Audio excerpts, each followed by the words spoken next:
सभी को नमस्कार। क्या हाल है? Good evening to everyone. उम्मीद है आप सब ठीक ठाक होंगे, बेहतरीन होंगे, बढ़िया होंगे, अपने घर पर होंगे, स्वस्थ होंगे। मेरे प्यारे बच्चों, आज अगर मैं दिल्ली की बात करूं तो लगभग 15,000 से के आसपास केस है, बल्कि 15,000 से इतने ज़्यादा है कि मैं 16,000 के आसपास केस बोलूं तो शायद गलत नहीं होगा मेरे प्यारे बच्चों। तो मेरे प्यारे बच्चों, आप सभी का स्वागत है कैरेवल प्लेटफॉर्म पर। आप सबसे अच्छे और बेहतरीन बच्चे हैं जो अपने घर पर बैठकर तैयारी कर रहे हैं। अगर इस समय आप किसी ऐसे शहर में रहते हैं जो आपके घर से काफ़ी दूर है, या किसी इमरजेंसी सिचुएशन में वहाँ पहुँचना थोड़ा मुश्किल है, तो इस समय ज़्यादा बेहतर होगा कि आप अपने घरों की तरफ लौट जाएं। क्योंकि अगर आप किसी भी छोटे या बड़े शहर में रहते हैं तो ये ओमिक्रॉन जो वेरिएंट है, ये बहुत आसानी से नहीं निकलने वाला है। और ऐसा भी नहीं है कि ये बहुत जल्दी ख़त्म होगा, नहीं। ये लगभग लगभग सारी पॉपुलेशन को एक बार अपने अंदर लेगा, क्योंकि इसकी संक्रमण की जो दर है वो बहुत ज़्यादा है। हो सकता है आप लोगों की इम्यूनिटी बहुत अच्छी हो तो आप लोगों को हुआ भी और आपको पता भी ना चला हो। तो मेरे प्यारे बच्चों, स्वस्थ रहिए, घर पे रहिए, कोशिश करिए अपने घर पे जाके पढ़ा जाए, मेहनत की जाए वहीं पे। हाँ, बस आपके पास थोड़ी सी फैसिलिटी होनी ज़रूरी है वहाँ पे भी। तो आज मेरे प्यारे बच्चों, थैंक यू मेरे बच्चे, मैं बेहतरीन टीचर हूँ ये आपने बताया, इसके लिए बहुत बहुत थैंक यू, धन्यवाद आप सभी का। पिछली 2 क्लासों से शायद मैं उतना एनर्जी आपको दे नहीं पा रहा था, पता नहीं क्या बात थी। लेकिन आज से आपके साथ पूरी ताकत से लड़ेंगे और कल से आपका नया टॉपिक स्टार्ट होगा, टाइम एंड वर्क, शाम के बैच में। तो अब पूरी ताकत झोंक देंगे, ठीक है? घबराना नहीं, हम आपके साथ हैं। आजमगढ़ से गुड इवनिंग, आप सभी को गुड इवनिंग। बहुत ग्रेट हो, थैंक यू मेरे बच्चे। सर एक बात बोलनी थी जी, बोलिए ना। आपसे एमपी में बारिश हो रही है, आप भी सेफ रहिए। जी मैं बिल्कुल सेफ रहने का प्रयास कर रहा हूँ, लेकिन बहुत मुश्किल है। जिनको ऑफिस आना होता है और ऑफिस में आके क्लासें लेनी होती है, 2-3 स्टाफ से बात करनी होती है, टाइपिस्ट वगैरह होते हैं, उन सब से बातचीत करनी होती है, काम देना होता है, आने वाले समय के लिए अपनी किताबें अपडेट कर रहे होते हैं, किताबें तैयार कर रहे होते हैं। तो हमारे लिए थोड़ी सी शायद 1-2 बार समस्या हो सकती है कि हम किसी ऐसे व्यक्ति के संपर्क में आ जाएं जो संक्रमित है। लेकिन फिर भी हम वो पूरा प्रयास कर रहे हैं कि सही रहे। मैंने अपनी दोनों वैक्सीन लगवा रखी है तो मुझे वैसे दिक्कत नहीं है। आप कोई भी सवाल पूछना चाहे पूछ लीजिए, क्योंकि आज की क्लास मात्र 20-25 मिनट की ही बची हुई है। सर सर आपके सर से हमारा पढ़ाई अच्छी चली, बहुत बढ़िया सर। आप परसेंटेज कब स्टार्ट होगा? परसेंटेज कैसे स्टार्ट होगा मेरे बच्चे? अब परसेंटेज तो बहुत लेट बाद स्टार्ट होगा। Good evening sir. खुद कमाता हूँ, खुद खर्च करता हूँ, बहुत अच्छी बात है। सिलेक्शन मतलब करियर, बहुत अच्छी बात है सर जी। भरतपुर से। आज मैंने इंग्लिश, यार बहुत जल्दी कमेंट जा रहे हैं। एनटीपीसी का एग्जाम कैंसिल हो गया, टाइम एंड वर्क, पता नहीं यार क्यों। मैं गलत तो नहीं पढ़ रहा हूँ? कैंसिल हुआ है कि नहीं सर? दिल्ली में अपनी पढ़ाई के लॉकडाउन लगेगा क्या? 500% लगना चाहिए। मेरे हिसाब से अभी नहीं लगना चाहिए, और 10-15 दिन के लिए लॉकडाउन की सिचुएशन को अवॉइड करना चाहिए। दे दे बेटा इधर ही। उसका कारण ये है कि ये ओमिक्रॉन है, मैक्सिमम पॉपुलेशन को एक बार तो पकड़ेगा ही पकड़ेगा, है ना? तो पकड़ ही ले एक बार अच्छे से। अच्छी बात कहें या इसमें दुख की बात कहें, या दुख में थोड़ी सी खुश बात यह है कि ओमिक्रॉन से डेथ नहीं हो रही है।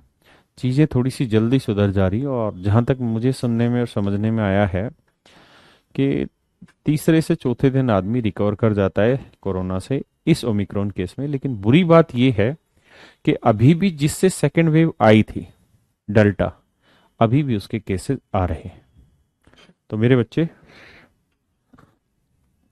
अब ठीक है, आप घर पे रहिए, बाहर के लोगों से कम संपर्क में रहिए। आइए पढ़ना शुरू करते हैं। देखिए, कल मैं आपको फ्रैक्शन का एलसीएम और एचसीएफ निकालना सिखा रहा था, तो मैंने आपको ये बताया कि भाई कोई फ्रैक्शन है, मान लीजिए न्यूमरेटर अपॉन डिनोमिनेटर है, n2/d2, इस तरह से कुछ है। और अगर इन फ्रैक्शन का आपसे एलसीएम पूछा जा रहा है तो आपको कुछ नहीं करना, LCM of n1 and n2, HCF of d1 and d2। और अगर मेरे प्यारे बच्चों HCF निकालना है फ्रैक्शन का, तो HCF of N1 and N2 और LCM of D1 and D2। ये कल मैंने एक सूत्र आपको दिखाया था, सिखाया था, समझाया था, हाँ है ना। इस पे हमने कुछ सवाल भी शायद उठाए थे।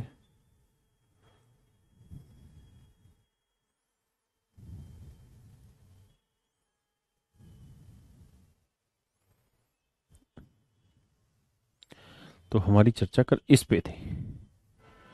तो जैसे मान लीजिए ये तीसरा सवाल और मैं इसे करने को आपको बोलूं तो आप करके बताइए तीसरा सवाल, बताइए जरा।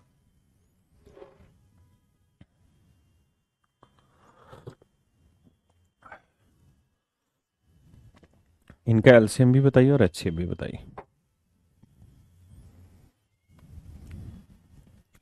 घंटियों वाला प्रश्न बताएं, बताएंगे बेटा, आप घंटियों वाले पे ही आएंगे, फिर तुमको यही बताएंगे।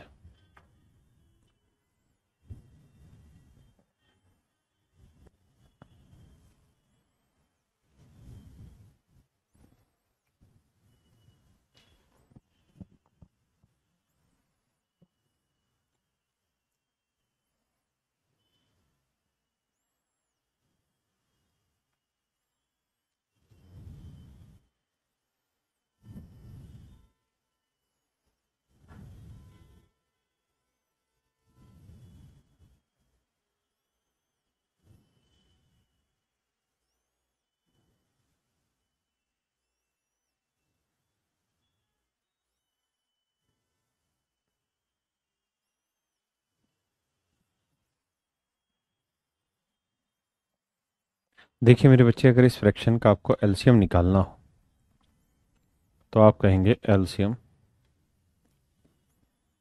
Of 5, 4, 3 and HCF of 8, 9, 6। तो मेरे प्यारे बच्चों, 5, 4, 3 कैल्शियम निकालोगे तो क्या आएगा, 5 चौक 20, 30, 60। और 8, 9, 6 में कुछ कॉमन आता है, तो आप कहेंगे नहीं सर। तो इसका मतलब मेरे बच्चे इनका HCF आया 1। भाई HCF होता है हाईएस्ट कॉमन फैक्टर, कुछ आ ही नहीं रहा, तो 60/1 यानी 60 आंसर है। वही मेरे बच्चे, अगर आप HCF निकालने की कोशिश करेंगे तो ये हो जाएगा HCF ऑफ 5, 4, 3, 5, 4, 3 का HCF एंड LCM ऑफ 8, 9, 6। तो मेरे बच्चे 8 को 2 की पावर 3 लिखेंगे, 9 को 3 की पावर 2 लिखेंगे और 6 को 2 गुना 3 लिखेंगे। तो 2 की पावर 3 गुना 3 की पावर 2, तो 8 3 72। और मेरे बच्चे 5, 4, 3 में कॉमन आने वाली वैल्यू क्या है, 1। तो इसका जो HCF होगा मेरे प्यारे बच्चों 1/72 होगा, 1/72 होगा, हाँ है ना। तो हमने इस तरीके से एलसीएम और HCF निकाला। अब मान लीजिए मेरे बच्चे कोई भी प्रश्न है, जैसे ये है तो इसको आप लिख लीजिए 63/100, इसको लिख लीजिए। और ध्यान रखिए शॉर्टेस्ट फॉर्म होनी चाहिए। जैसे इसी सवाल को अगर मैं आगे ले जाऊं तो कैसे चर्चा करी जाए इस पे।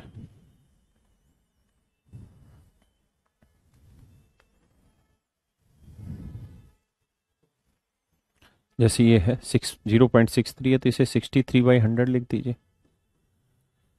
अगला है 1.05, तो मेरे बच्चे जो ये 1.05 है, इसको पॉइंट हटाएंगे, अपॉन 100 लिखेंगे। 21 पंजे 100, 20 पंजे 100, 21 पंजे 105, तो 21/20।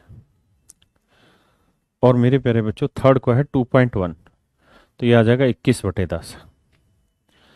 अब ये फ्रैक्शन बन गया, अब इसको जैसे चाहें वैसे आप सोल्व कर सकते हैं, इसमें क्या दिक्कत है।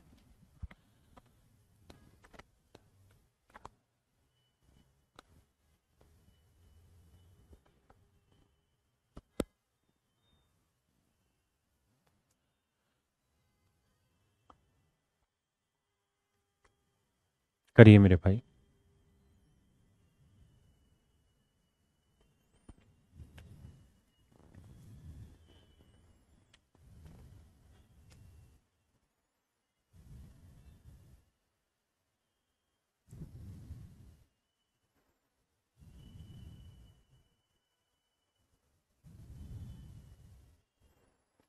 बिल्कुल ठीक है। चलिए अब आगे आते हैं।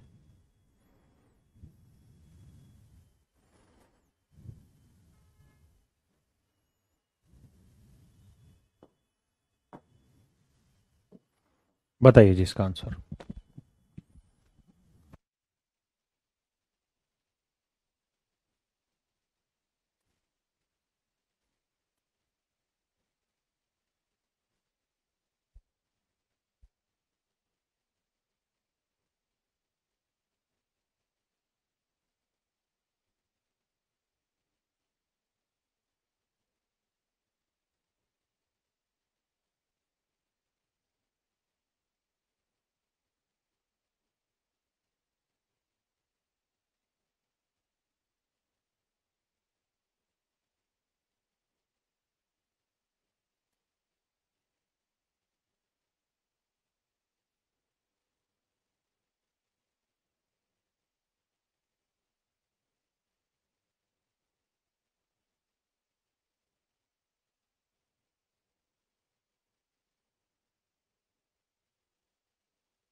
देखिए मेरे बच्चे, बहुत सारे बच्चे हैं जिन्होंने कमेंट अभी किए, मैं वही पढ़ रहा था कि सर इनको और दूसरे तरीके से बताओ।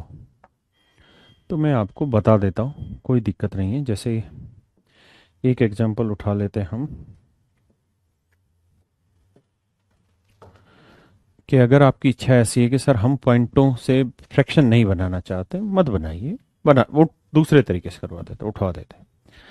जैसे फिफ्थ क्वेश्चन है, फिफ्थ क्वेश्चन है 6.4, हाँ है ना, उसके बाद है 4.8, उसके बाद है 1.44। क्या आपसे मेरी बात से सहमत है? आपने क्या किया, 6.4 था, 4.8 था और 1.44।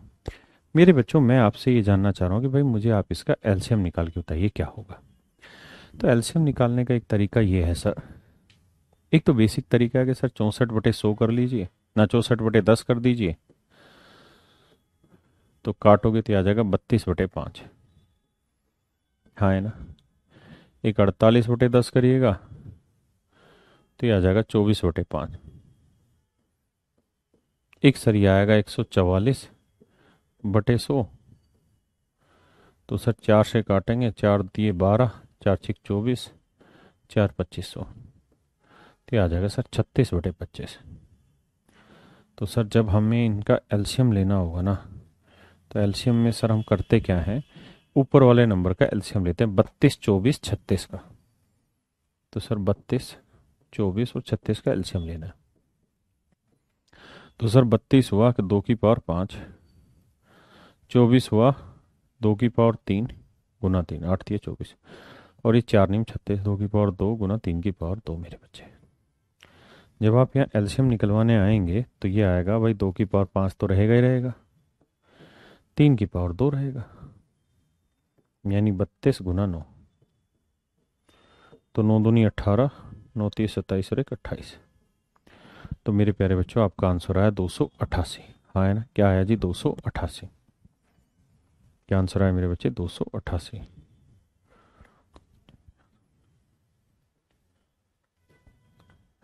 ऊपर वालों का एलसीएम, नीचे वालों का एचसीएफ, तो 5 5 25 का एचसीएफ क्या है? 5। तो एचसीएफ निकालेंगे, 5 5 25। हाँ है ना, कितना बचा जी? 3। क्या यार, गलत तो नहीं उतारा? 5 5 25, 3 बचा, 5 7 35, 5 6 30, 57.6। मेरे बच्चों क्या आया? 57.6। हाँ है ना, मुझे लगता है यही आ रहा होगा।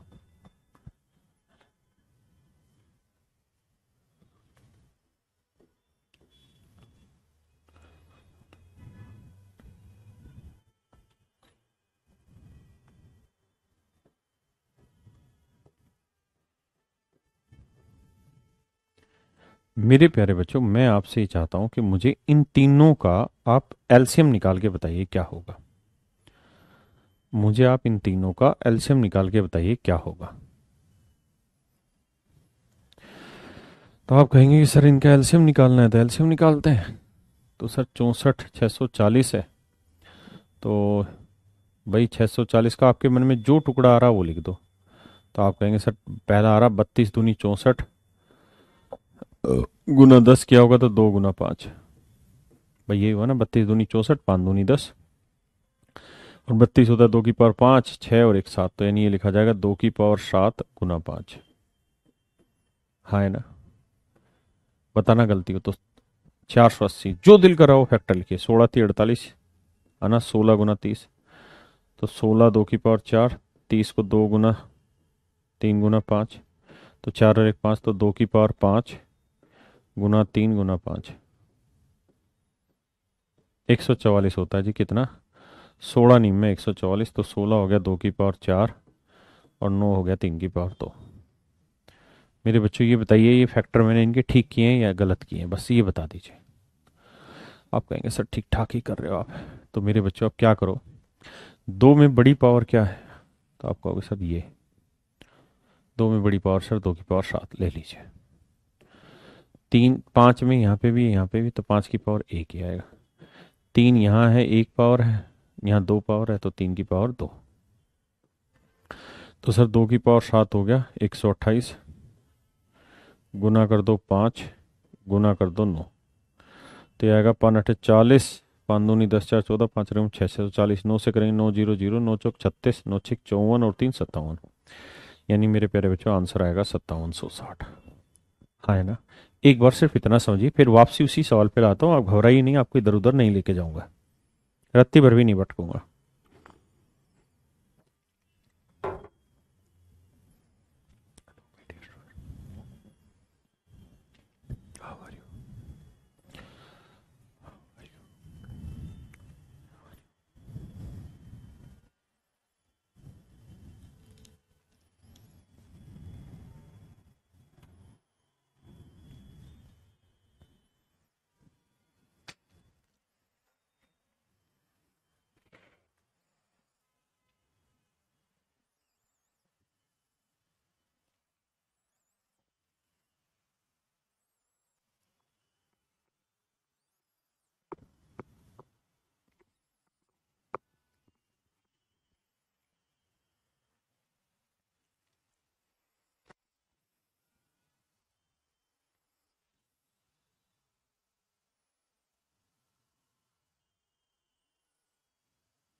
आइए जी मेरे बच्चे, अब मेरे बच्चों मैं बता रहा हूँ कि एलसीएम निकालने का दूसरा मेथड क्या है, या एचसीएफ निकालने का दूसरा तरीका क्या है। एक तो तरीका ये है ही जो आपको बताया है, एक दूसरा तरीका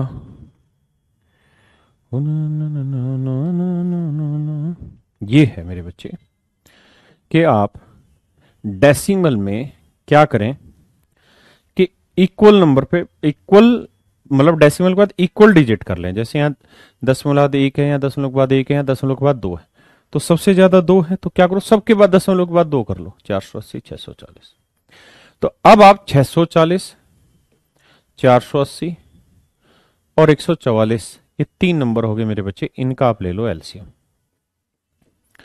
इनका ले लो मेरे प्यारे बच्चों एलसीएम, यानी डेसिमल में बराबर कर लो। पहले सबको कर दिया जी, अब इनका आप एलसीएम ले लो। जब आपने एलसीएम लिया 640, 480, 144 का आया 5760, तो ये आया 5760। 5760। तो मेरे प्यारे बच्चों आपका सही उत्तर होगा 5760। लेकिन किसका सही उत्तर? जब आप 640, 480 और 144, 640, 480 और 144 इनका एलसीएम निकालें तब, 644, 480 और 144 इनका एलसीएम निकाले तब ये सही आंसर होगा। लेकिन ये तो थे ही नहीं सवाल में। सवाल में तो 6.40, 4.80, 1.44, यानी आपने देखा कि डेसिमल के बाद कितने डिजिट बनाए? 2। कितने बनाए? 2। कितने बनाए? 2। तो यहां पे भी 2 अंक रख दो डेसिमल के लिए, तो यहां तो इसका मतलब मेरे बच्चे इनका डेसिमल आएगा 57.60। ये आपका सही उत्तर होगा। अब आप समझ गए? जो बच्चे मुझे कह रहे थे कि सर इसका तरीका दूसरा बताओ, बता दिए। अब बताओ कौन सा मुश्किल कौन सा आसान? दोनों में ही बराबर टाइम लगता है ना? तो घबराने की जरूरत ही नहीं है। जो आपको पसंद हो वो तरीका इस्तेमाल करो, सोल्व कर दो, कौन मना कर रहा है? आइए,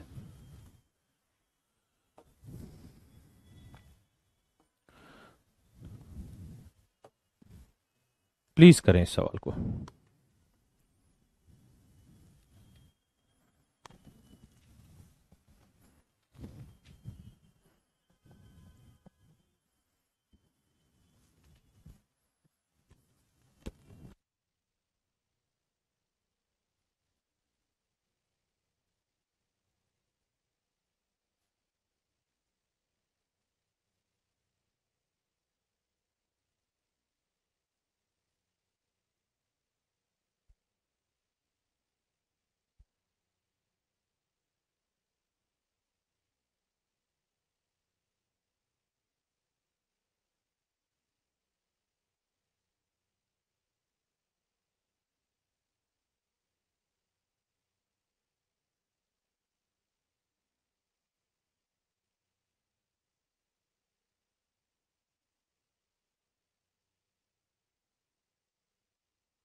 देखिए मेरे बच्चे,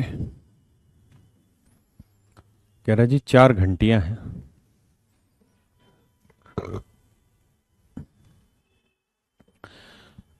12, 15, 20 और 30 सेकंड के अंतराल पे बजती हैं। तो बताओ 6 घंटे में वो एक साथ कितनी बार बज लेंगे? देखिए मेरे बच्चे, जब भी आप लोगों की रेस हुई है तो हमेशा आपने एक चीज गौर की होगी कि रेस एक बार सबको इकट्ठा मिला के करवाई है कि चलो भाई सारे हाथ में हाथ पकड़ के खड़े हो जाओ, मतलब बराबर खड़े हो जाओ, कोई ना छोटा कोई बड़ा, बिल्कुल बराबर खड़े हो जाओ, फिर भागने को बोला जाता है। अगर राउंड सर्कल है, मान लो गोल गोल वो है, रनिंग सर्कुलर पाथ है, गोल धारा है जिसपे आपको भागना है, और कह दे भाई इसके 10 चक्कर लगाने हैं, तो पहली बार उस गोल धारे पे सबको मिलाया जाएगा, बाद में सब बीच बीच में अल्टरनेट मिलते रहेंगे, कोई पहले कोई बाद में, इस तरह से, लेकिन एक बार शुरुआत में सबको मिलाया जाता है। ऐसे ही सवाल में कह रहा है कि भैया सबको शुरुआत में यहां मिलाया गया। मिलाया गया मतलब घंटियां थी तो सबको एक साथ बजा दिया। तो पहली घंटी यहां बजी, अब पहली घंटी इसके बाद कब बजेगी? हर 12वें सेकंड में, फिर 24वें में, फिर 36वें में, फिर हर 12 सेकंड बाद 48वें में, फिर भैया 60वें में। दूसरे वाली घंटी जी कब बजेगी? तो कहेंगे जी दूसरे वाली घंटी हर 15वें सेकंड में बजती है, तो 15वें में, फिर 30वें में, फिर 45वें में, फिर 60वें में। तीसरी घंटी हर 20वें सेकंड में बजती, 40वें में, फिर 60वें सेकंड, हाँ है ना। और तीसरी घंटी हर 30वें सेकंड में बजती, तो 30वें सेकंड बजेगी, उसके बाद 60वें सेकंड बजेगी। तो मेरे प्यारे बच्चों, अगर आप गौर से देखें इस बात को, समझें, सोचें, तो आप जानेंगे क्या कि सर 60वें सेकंड में पहली भी बज रही है, दूसरी भी बज रही है, तीसरी भी बज रही है और चौथी भी बज रही है। यानी 60वें सेकंड में मेरे बच्चों सारी घंटियां एक साथ बज रही हैं। सर एमपी पुलिस का एग्जाम आ गया, कुछ अच्छे टिप्स बताइए। चेतन भाई, पहली बात तो ये कि अगर सरकार ऐसी सिचुएशन में एग्जाम करा रही है तो बड़ी गलत है, एग्जाम आगे टलना चाहिए थोड़ा बहुत तो।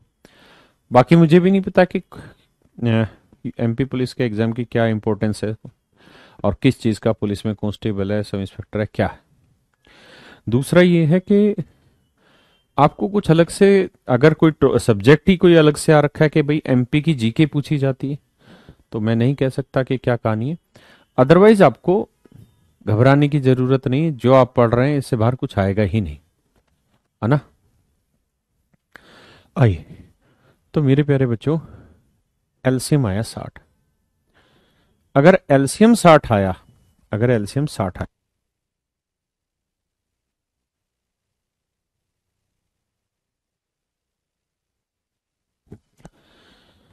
एलसीएम 60 आया तो इसका मतलब हर 60 सेकंड में ये घंटियां एक बार बजेंगी, हर 60 सेकंड बाद ये घंटियां एक बार बजेंगी। तो कह रहा है भाई 6 घंटे में कितनी बार बजेंगी, तो 1 घंटे में 3600 सेकंड होते हैं मेरे बच्चे, तो 6 घंटे में इतने सेकंड हो जाएंगे।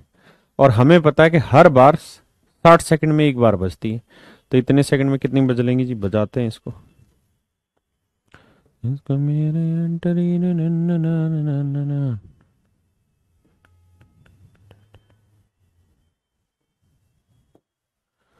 तो भैया 60 से काटोगे, 60 आएगा, 360 बार, यानी 360 बार एक साथ बजी होंगी।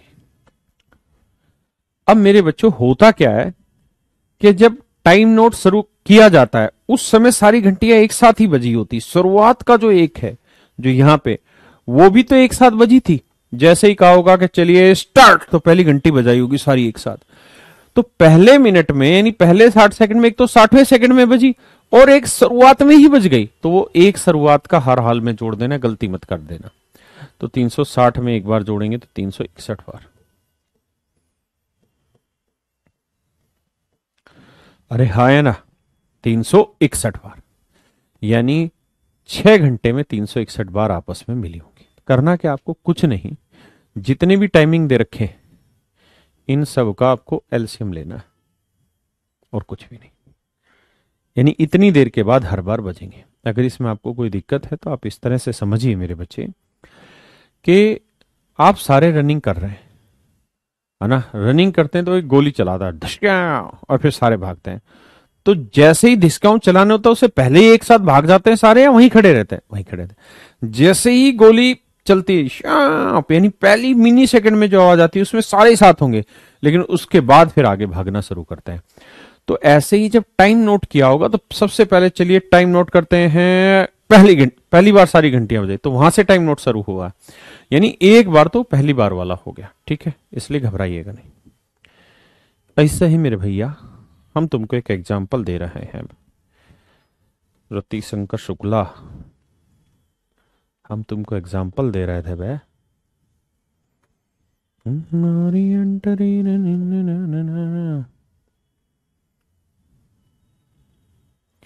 देखिए मेरे प्यारे बच्चों, ये मान लीजिए कोई सर्कुलर ट्रैक है, let it be a circular track. ये कोई वर्तीय पथ, 3 धावक है ए बी सी। तो ये डंडा थोड़ा बड़ा बना देते हैं, ए बी सी। कोई किधर भी जा रहा हो सकता है बी इधर की तरफ भाग रहा है, ए और सी इधर भाग रहे हैं। भाई ए जो है वो पूरे ग्राउंड का एक चक्कर हर 15 सेकंड में लगा देता है, बी पूरे ग्राउंड का एक चक्कर 20 सेकंड में लगा देता है, और सी पूरे ग्राउंड का एक चक्कर 30 सेकंड में लगा देता है। अगर मेरे प्यारे बच्चों अगर मेरे प्यारे बच्चों तीनों एक साथ यहां से दौड़ना चालू करते हैं, चाहे इधर करें, कुछ इधर करें, कुछ उधर करें, या सारे इधर करें या सारे उधर करें, या दो उधर करें एक इधर करें, कुछ भी करें, अगर सारे एक साथ दौड़ना आरंभ करें, अगर मेरे बच्चे सारे एक साथ दौड़ना आरंभ करें, तो मैं आपसे ये जानना चाह रहा हूं कितनी देर के बाद इसी पॉइंट पे तीनों दोबारा आ जाएंगे। तीनों इसी पॉइंट पे एक साथ दोबारा कितनी देर बाद आ जाएंगे। तो मेरे बच्चे आते हैं, प्रयास दौड़ाते हैं आपके।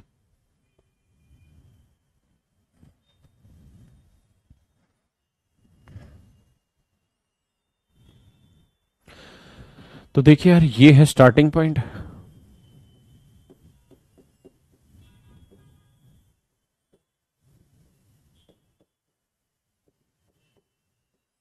ये है स्टार्टिंग पॉइंट। तीनों शुरुआत में एक साथ मिले। अब जो मेरे बेटे ए है, वो हम जानते हैं कि हर 15वें सेकंड बाद इसी चक्कर पे आ लेगा। यानी अगर इस समय यहां है तो 15 सेकंड के बाद चक्कर काट के फिर से आ लेगा, क्योंकि हर 15वें सेकंड में यहां पहुंच जा रहा है। हाँ है ना? तो ए हर 15वें सेकंड में यहां पहुंचेगा, तो 30वें सेकंड में यहां पहुंचेगा, तो 45वें सेकंड में यहां पहुंचेगा, तो मेरे प्यारे बच्चों 60वें सेकंड में यहां पहुंचेगा। हाँ है ना? जबकि बी जो है वो हर 20वें सेकंड में पहुंचता है। अगर यहाँ 20वें सेकंड में पहुंच रहा है तो फिर 40वें में भी यही मिलेगा, फिर 60वें में भी यही मिलेगा। सी जो है वो हर 30वें सेकंड में पहुंचता है यहाँ, तो 30वें सेकंड में यहाँ है, तो 60वें सेकंड में यहाँ। हाँ जी। तो आप ये देखेंगे कि 60वें सेकंड में मेरे प्यारे बच्चों तीनों के तीनों इसी पॉइंट पे है ना। लेकिन ये ध्यान रखना कि तीनों की मुलाकात जब होगी उस समय तक ये पहला, दूसरा, तीसरा, चौथा चक्कर लगा चुका होगा, ये 1 2 3 चक्कर लगा चुका होगा और ये 2 चक्कर लगा चुका होगा। यानी तीनों की मुलाकात 60 सेकंड के बाद आपस में हो जाएगी। हाँ है ना मेरे बच्चे? किसी भी डायरेक्शन में हो। लेकिन इन शब्दों का ध्यान रखिएगा कि यहां टाइम दे रखा होना चाहिए, ये टाइम दे रखा होना चाहिए। तो जब भी टाइम दे रखा होगा तो हमेशा इसका एलसीएम लेंगे, तो जितना एलसीएम आएगा उतनी देर के बाद इन सब की आपस में मुलाकात होगी, उतनी देर के बाद इन सब की आपस में मुलाकात होगी। ये बड़ा सवाल है। हाँ है ना? लेकिन इसमें एक लोचा और भी है जो मुझे टाइम एंड डिस्टेंस में पढ़ाना है, समय तथा दूरी में पढ़ाना है। वो चैप्टर थोड़ा बड़ा है, वहां इस बात को बहुत गहराई में पढ़ाया जाएगा। मैं एक फार्मूला लिखवा देता हूं ताकि जब भी आप ऐसा कोई क्वेश्चन करें तो आप आंसर दे पाए। उसका डिटेल वर्जन आप वहीं पढ़ेंगे। क्या कि जब भी कोई सर्कुलर ट्रैक की रेस हो, जब भी किसी सर्कुलर ट्रैक की रेस हो, हाँ है ना, और 3 आदमी दे रखे, 3 हो, 2 हो, 5 हो, 500, कितने भी आदमी दौड़ रहे हैं, और उनकी स्पीड है, मान लो ए की स्पीड ए है, बी की स्पीड बी है और सी की स्पीड सी, और ये सेम डायरेक्शन में चल रहे हो, अपोजिट में चल रहे हो, कैसे भी चल रहे हो, 2 इधर एक इधर, समझ गए ना, 1 इधर 2 इधर, कैसे भी चल रहे हो, लेकिन चल रहे हो, तो यहां 2 तरीके से आपसे सवाल पूछेगा। पहला सवाल तो ये पूछेगा, after how much time,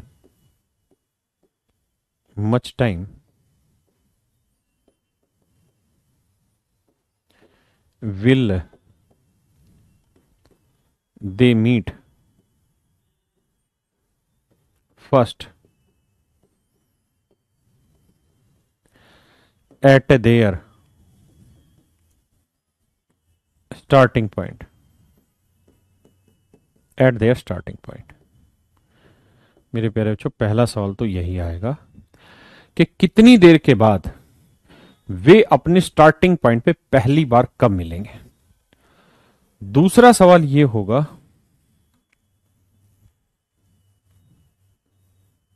after how much time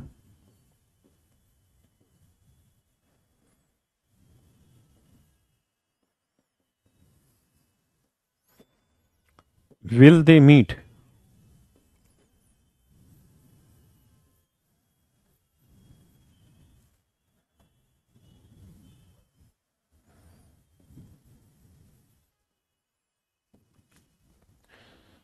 first time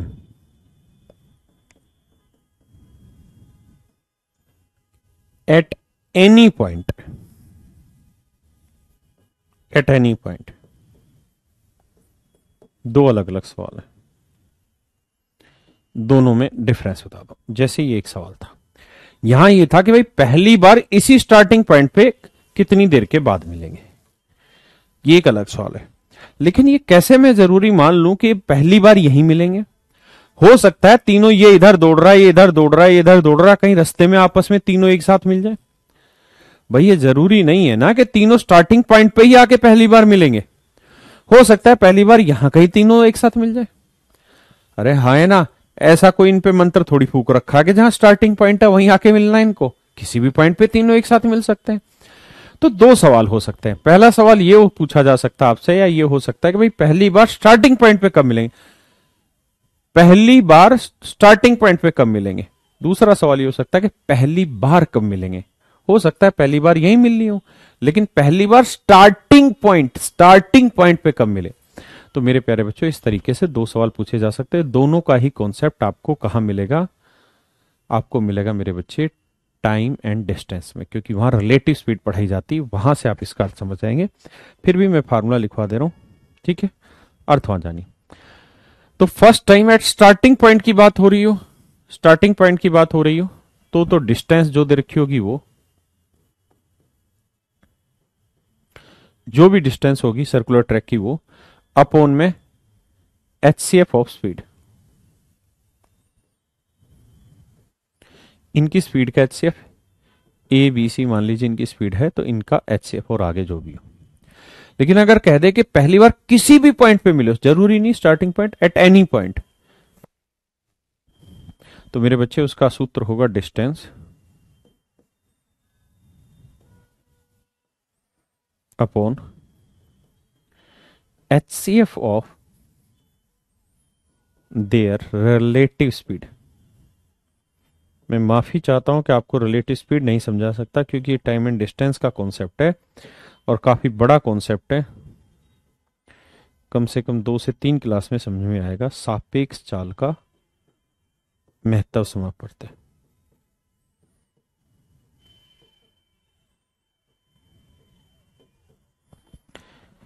ये हैं जी इनके फार्मूले, ठीक है जी।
आइए मेरे शेरों,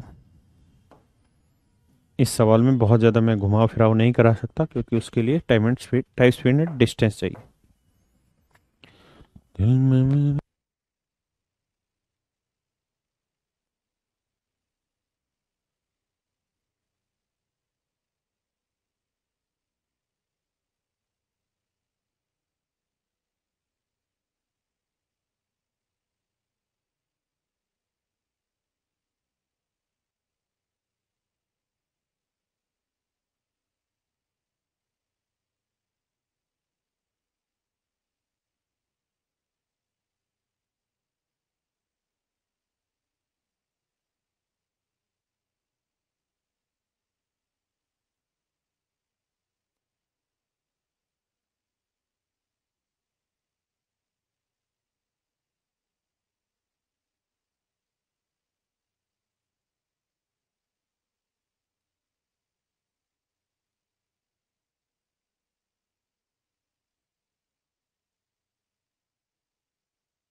आइए जी।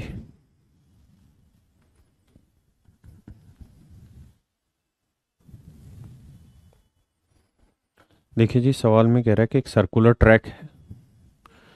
ठीक है जी, ये सर्कुलर ट्रैक है। तीन धावक दौड़ रहे हैं। एक ही समय एक निश्चित जगह से एक साथ दौड़ना आरंभ करते हैं तो वे दोबारा कितने समय बाद अपने आरंभिक स्थान पर मिलेंगे? After how much time will they meet at their starting point? थोड़ा दिखाई कम दे रहा है लेकिन समझिए जो मैं बोल रहा हूँ, कि अपने आरंभिक बिंदु पे कितनी देर बाद मिलेंगे। तो बताए थे सूत्र इसका कि भैया डिस्टेंस ले लो upon H C F of A B C, यानी इनकी speed, A B C D जितने भी लोग हैं उनकी स्पीड। तो डिस्टेंस है भैया 12 किलोमीटर, और H C F of their speed, और बाबू उनके एच सी एफ है क्या? 3, 7, 13। तो 12, 3, 7, 13 का एच सी एफ क्या आया जी? 1। तो यानी 12 घंटे में तीनों आपस में अपने स्टार्टिंग पॉइंट पे मिलेंगे। ए ऑप्शन है। This is your answer my dear student.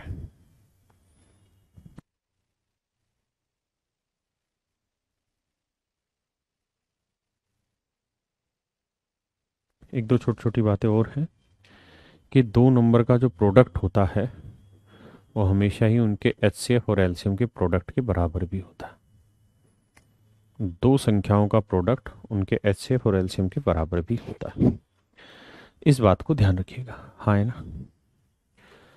अब इधर आ जाइए, एच सी एफ में ऐसे सवाल पूछे जाते हैं। पहले वाले सवाल का उत्तर दे दीजिए।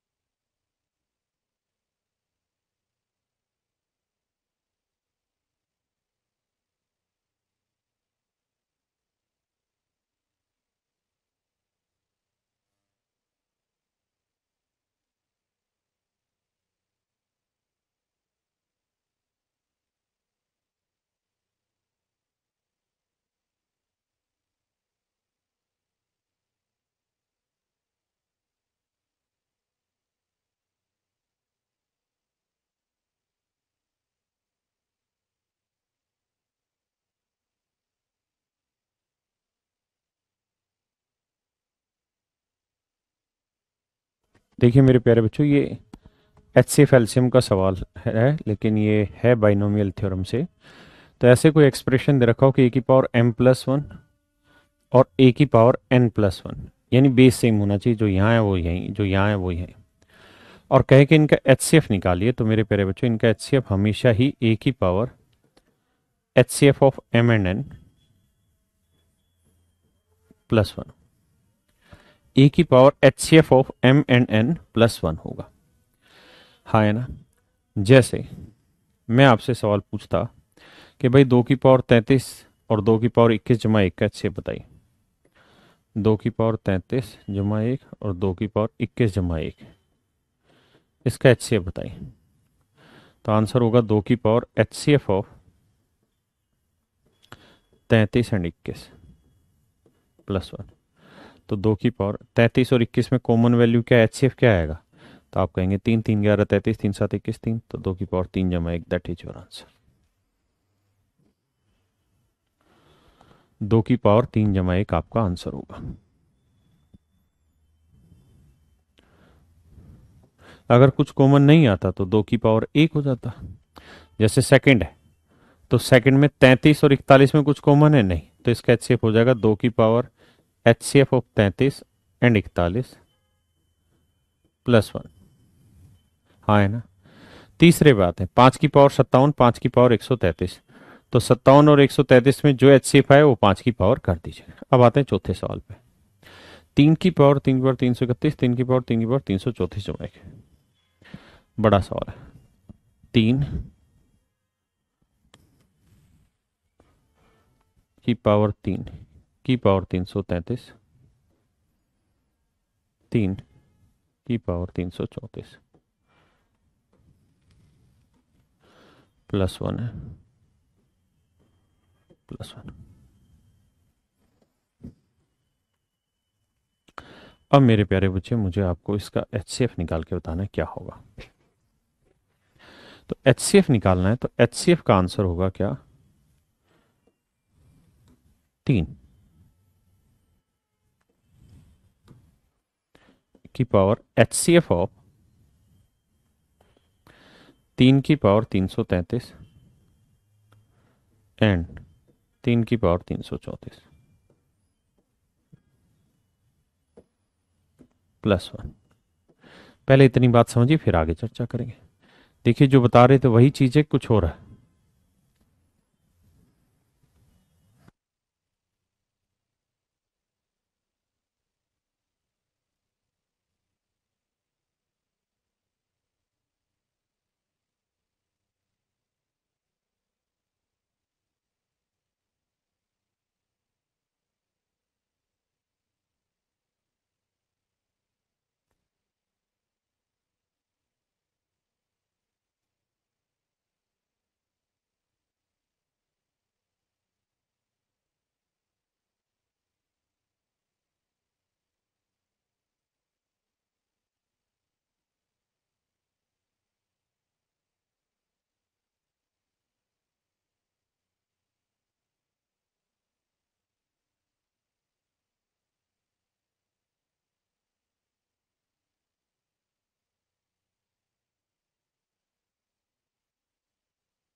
देखिए मेरे बच्चे, अब 3 की पावर 333 और 3 की पावर 334, हमें इसका HCF निकालना। क्योंकि जब तक इनका HCF नहीं निकलेगा बाबू, तब तक सवाल नहीं होगा।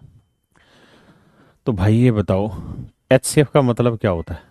जो इन दोनों में कॉमन हो। तो इन दोनों में कॉमन क्या है? 3 की पावर 333। यार इसमें क्या बुराई है? 3 की पावर 333 इसे भाग दे देगी और इसे भाग दे देगी। आप कहें कैसे? तो देखो यार, इसे 3 की पावर 333 गुना 3 की पावर 1 लिख देंगे। क्या बुराई है इसमें ऐसा करने में? तो ये देखो, बेस सेम है तो पावर ऐड हो जाएंगी, 334 बन जाएगा। और ये नंबर 3 की पावर 333 से डिवाइड नहीं हो जाएगा, ये कट जाएगा इससे। अरे हाँ है ना। इसका मतलब ये हुआ कि इन दोनों का जो HCF निकल के आएगा, इन दोनों का जो HCF निकल के आएगा वो कुछ और नहीं, ये होगा कि 3 की पावर 333, इन दोनों का HCF +1। ये मेरे प्यारे बच्चों आपका आंसर हो, ये आपका सही उत्तर होगा। ठीक है भाई, किसी को सुननी है कहानी।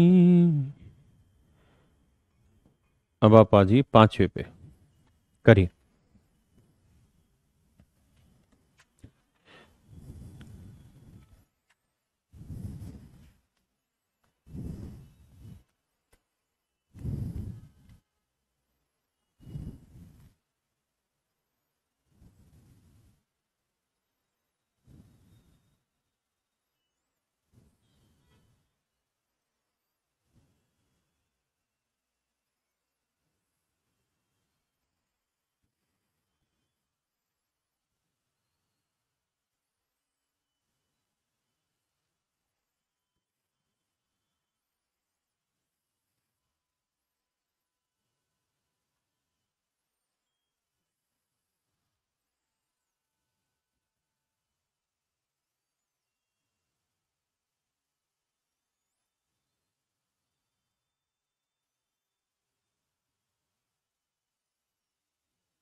देखिए मेरे बच्चे, समझ ही गए होंगे।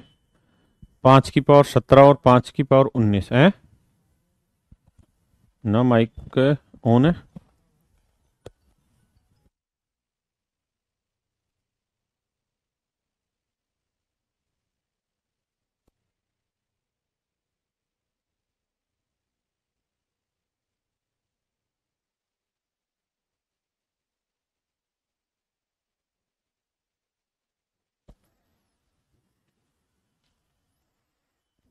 देखिए मेरे बच्चे, 5 की पावर 17 और 5 की पावर 19।